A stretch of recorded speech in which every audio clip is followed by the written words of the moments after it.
ఆకిలి ఉడదామని తలుపులు తీసిన గంతే బయట చూస్తే సూర్యుడు లేడు. మొత్తం సల్లసల్లగా కారు మబ్బులు కమ్మినట్టే ఉంది. జరసేపు ఇవాళ ఎండ కూడా కనబడలే.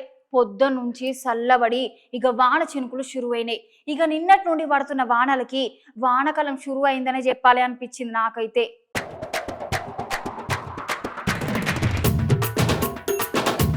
ఇన్ని దినాల నుండి ఎండలకి పరిశాన్ అవుతున్న జనాలకు ఒక చల్లటి ముచ్చట పట్టుకొచ్చిన. ఇయాల్టి నుండి వచ్చే 4-5 దినాలు పొట్టుగా వానలు కొడతాయంటోళ్ళు. నిన్నటి నుండి చాలా దిక్కులు గట్టిగానే పడ్డాయి వాన సినుకులు. ఇన్ని దినాల నుండి ఎండలకు తిప్పలు పడ్డ జనాలకు జరంత పానం నిమ్మలమైంది. వానదేవుడే కరుణించి జనాలను ఇంత ఎండలలో చూడలేక వానలు కురిపించి రోడ్లని నీళ్లతో నింపిండి అనిపిస్తుంది. ఇక పట్టణాలు ఉన్న జనాలు అందరి చూత చల్లదనానికి బయటకు వచ్చి చల్లగాలిని ఆస్వాదిస్తుర్రు.